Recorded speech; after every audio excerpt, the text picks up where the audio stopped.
we continue with the New Deal policy of Franklin Delano Roosevelt, or FDR, who became the President of the United States in 1932. You will recall our last recording was based on the paragraph writing related to Eleanor Roosevelt, which we will review later.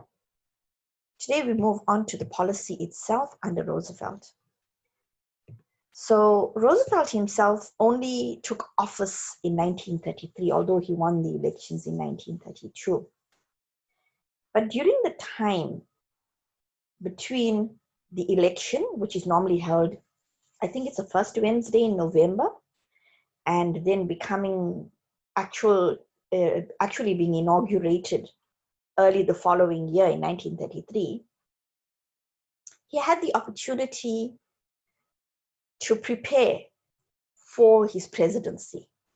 So in that few months, he carefully picked people who he thought would contribute to an upward trajectory in the government.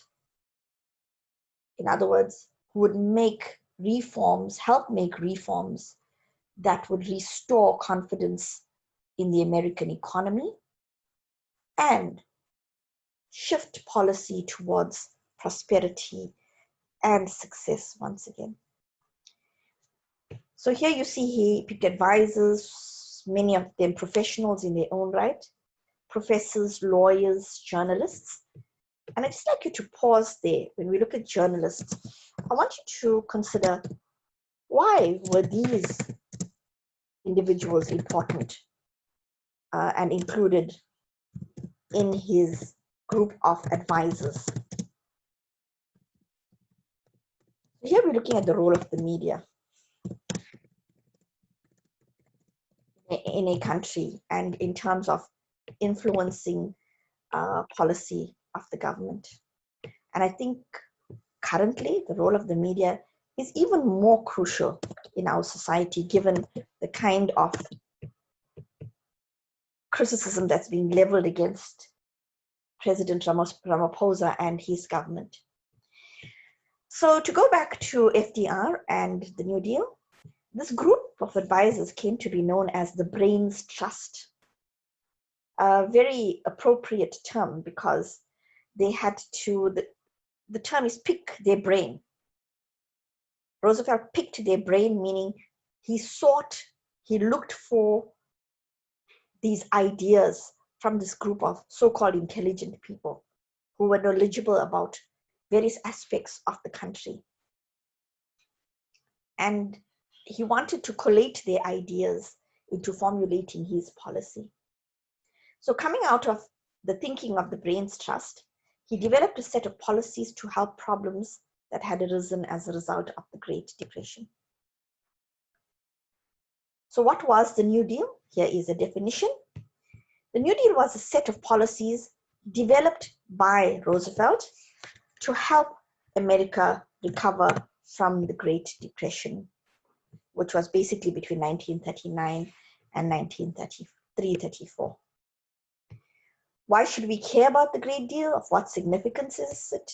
Well, not so much to us, but to the world, American people in particular. The New Deal helped put many people back to work. It improved the economy and it gave people hope. It laid the groundwork or the foundation for how the government of America works today. But very importantly, it increased government control at that time. Now, this increase in government control, what economic policy does this relate to? It's a section we did in the first term, and it contradicts the capitalist policy, which came as a bit of a shock to Americans, but later they realized there is some value in this increase in government policy. It was not a full-blown government control as existed in Russia in the early 1900s, but it did have some features of that ideology. So which economic policy does this increase in government control relate to? And which group of Americans would reject this policy because they rejected that kind of ideology, because they rejected government control?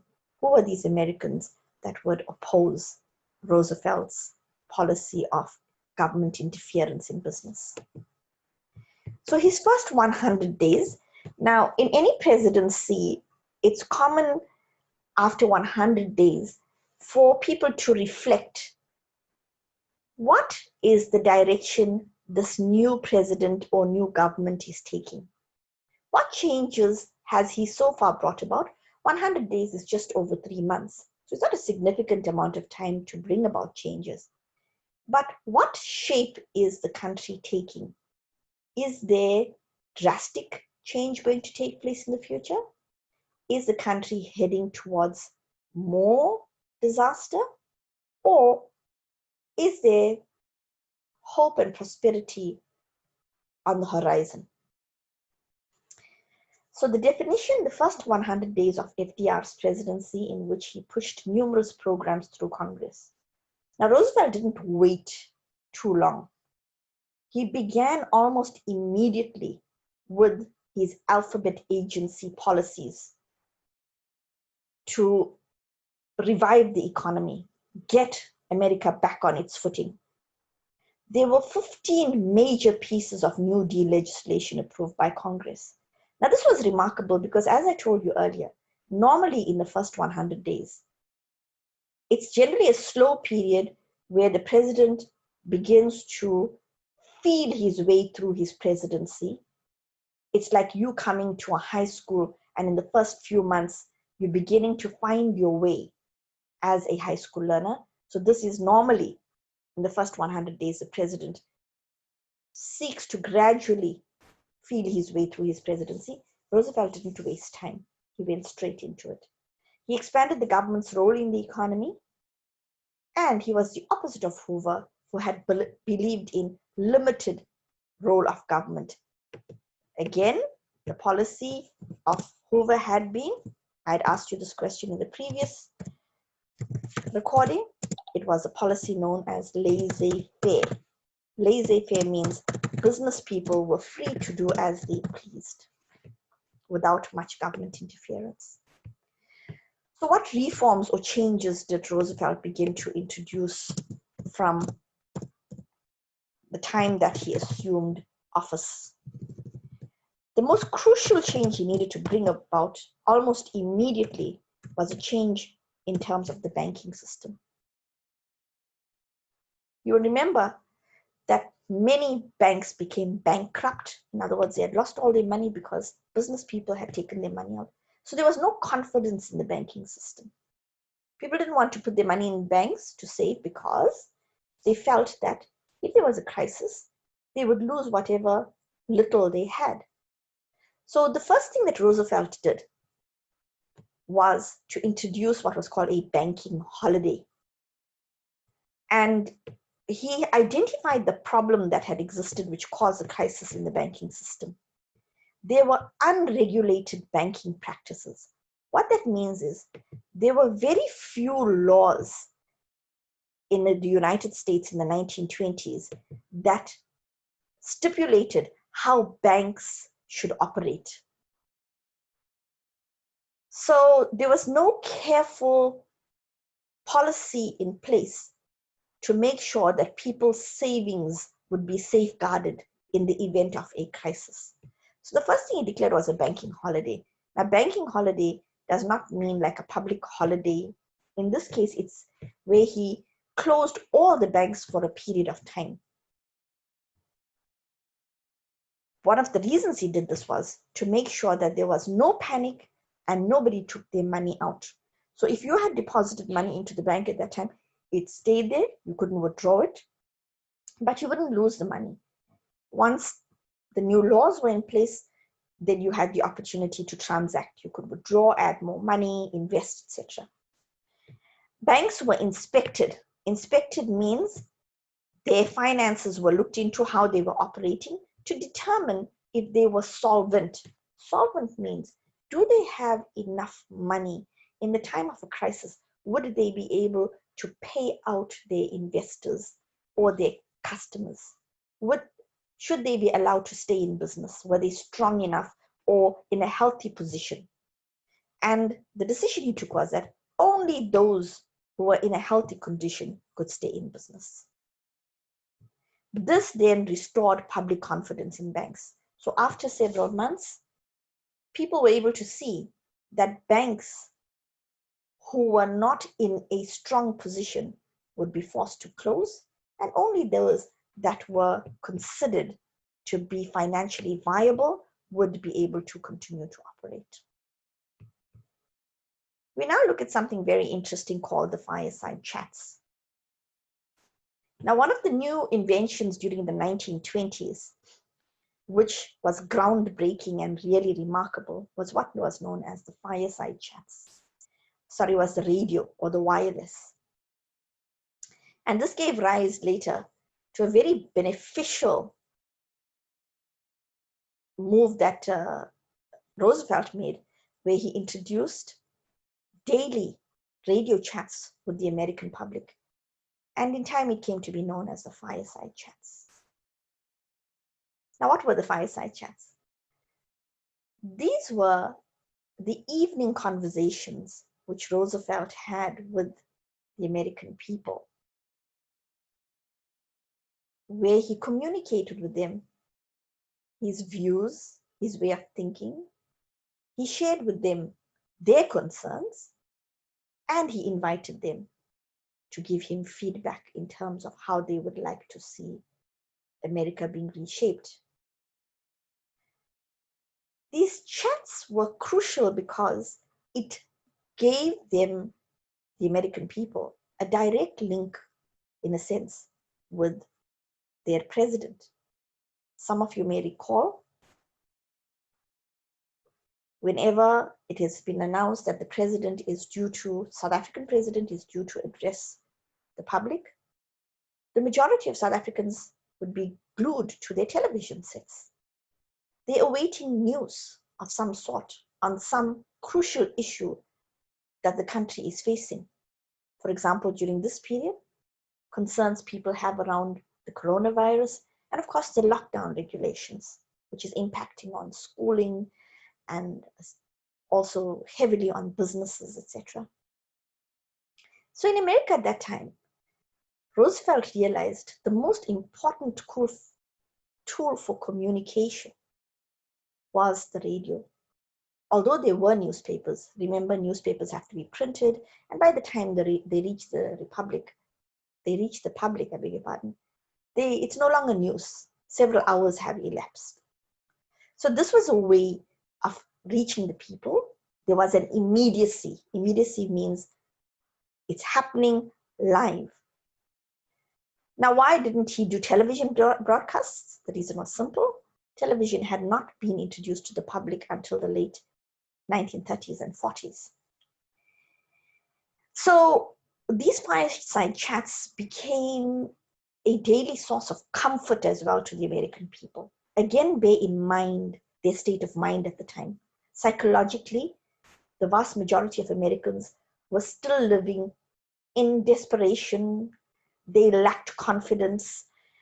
They were living in a state of depression, and they had a sense of hopelessness. Now, part of the reason why the fireside chats were very popular and effective were because it took the people away from the mindset that we have no hope to the mindset that there is reason for hope. There is light at the end of the tunnel. There is a possibility, a strong possibility, that we will head towards better times. So he went on radio to discuss his reforms to the public. This helped to give the people confidence, and it gave American people hope that that the economy would recover and their lives would improve. Here you see a photograph of a family sitting in front of their radio. this looks like a little fireplace actually that they're sitting in front of, or a heater, but actually it was, radio at that time was this massive invention, and they listened out for their president's speech. So you have a short activity here. Write a comment of 3 to 4 lines on this picture. So the comment I want you to write on is focus on this family. Why would they be listening to the president? And what impact would the speech have had on them?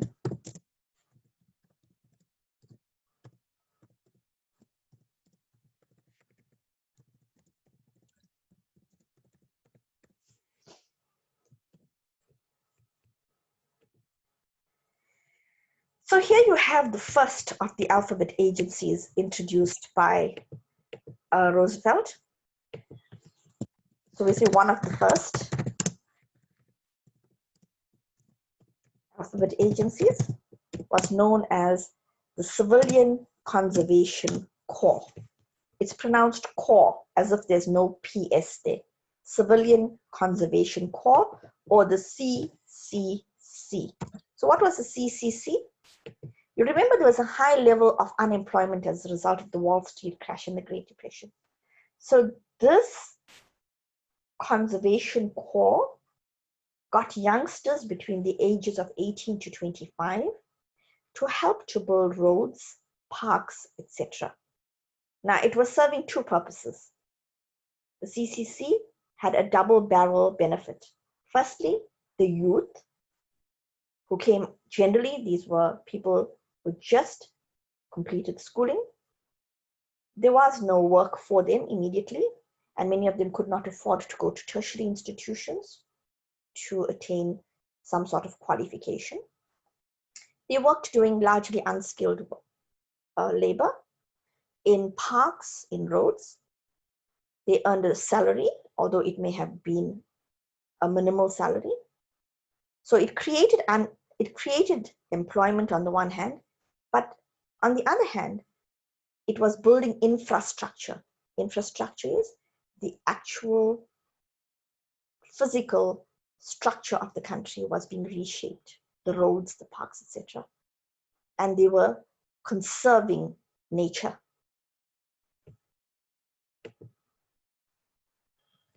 A law was also passed in this period. From 1933, the National Industrial Recovery Act was passed. And this law, remember, an act is a law, it provided money to states, to each of the states in America, to build schools and public buildings. It provided 4 million jobs between 1933 and 1934, and 40,000 schools were built, and it provided for salaries to 50,000 educators. This National Industrial Recovery Act fell under the National Recovery Administration. Now, just be careful, there was an error there. This is called the National Recovery Administration. And what was the NRA? It was a series of different programs and laws to make sure that workers were protected. So all laws that fell under the NRA, the National Recovery Administration, would ensure that workers' rights were protected. So it established codes of fair practice. When it came to competition between businesses had to ensure that they could only compete on a fair basis. And it was aimed at stopping the trend of wage cuts, falling prices, and layoffs. Layoffs is another word for retrenchments or firing of staff, reducing of staff. So it was a significant change because it led to the protection of workers' rights as well, where minimum wages had to be paid, hours of work had to be stipulated. So here, as you can see, this is a repetition. It established codes of fair practice, and it stopped the trend of wage cuts, falling prices, and retrenchments. In addition, the Federal Housing Administration was introduced, many people had lost their homes because they could not pay their mortgages or bonds. This housing administration made it possible for people to acquire loans, to buy houses, or to restore their homes. Then there was the Federal Emergency Relief Association. The word is actually agency, not association. And FERA, or the Federal Emergency Relief Agency, provided direct relief for the needy. Just to give you an example to compare with the current coronavirus pandemic, the South African government has introduced relief in the forms of a grant, a 350 Rand grant for individuals who are in need. And this is simply to provide for the basic needs of the individuals who are unemployed, who have no source of income, and who need to sustain themselves on a day-to-day basis. So FERA did the same in the United States for those who had absolutely no means of sustaining themselves. Right, the first New Deal. So after the first 100 days, Roosevelt called this the first New Deal, his policy of introducing changes. And he brought about one of the most significant changes in an area called the Tennessee Valley. And this program was named the Tennessee Valley Authority, or the TVA. The TVA was established in 1933, and two crucial things that it did was it provided for hydroelectric dams, which created jobs and brought about cheap electricity to parts of the south of the United States, which had previously been without power.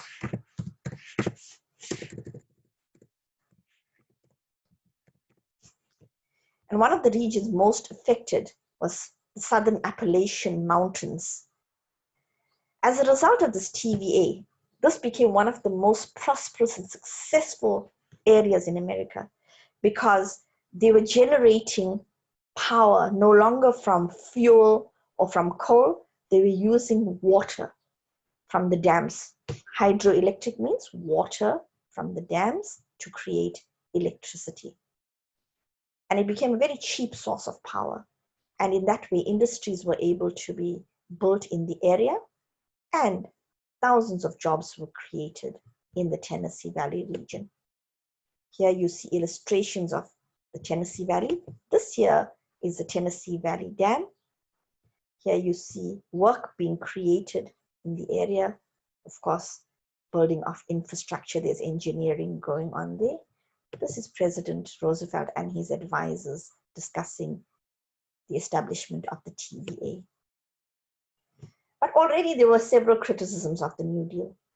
Now, every government faces this because people perceive things differently. Depending on which class of society you are in, you would see a policy as positive or negative.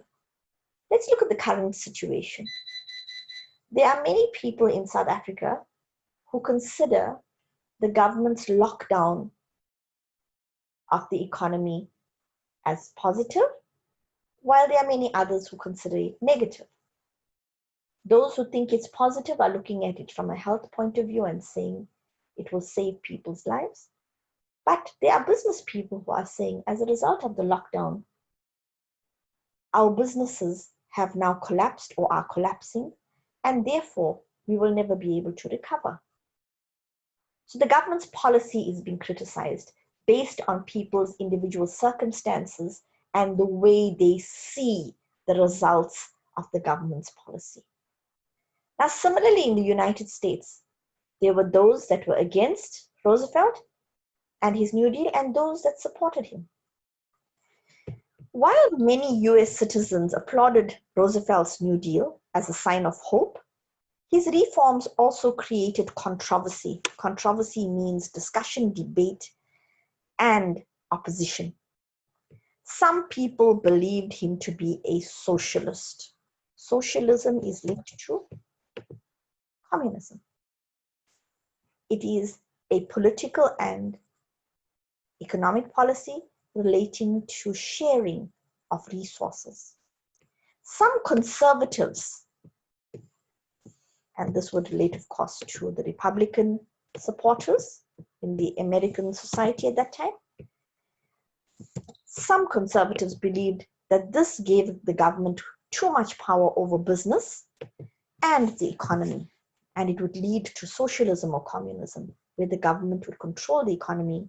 And if you remember section 1 that we did in grade 11, communism in Russia, where the state nationalizes the resources and redistributes wealth, that was the fear here in America, that Roosevelt is using money that businesses have acquired to rebuild the economy. And for them, that was a sign of nationalization and a sign of communism. This actually was not strictly true. Roosevelt used deficit spending. In other words, there was a lot of borrowing. They spent more than they actually received in taxes. And some people were opposed to this. Some people criticized Roosevelt because they felt he hadn't done enough to help the poor and reform the economic system. Others believed he was not radical enough at using government power to end the Great Depression. So on both sides, depending which way you saw it, some felt he didn't do enough. Some people felt he was using too much of money of businesses to restore the economy. And others felt that he was heading in a communist direction. Overall, however, Roosevelt was applauded for the changes that he made, which did create significant employment, and it did bring America out of the Great Depression. So the results of the New Deal program started during the first 100 days were helping, but the gains, the benefits were not as great as were expected. Unemployment did remain high for quite a while, and production in the manufacturing sector was still less than during the 1920s. But the New Deal was very popular, and it did have the support of the majority of Americans. This policy was supported even more so because Eleanor Roosevelt went on what were known as road trips. She did the stopovers around the country, a road show, where she traveled the length and breadth of the United States, getting people to understand FDR's New Deal and to support it. In the next section, in the next recording, we will discuss the second New Deal.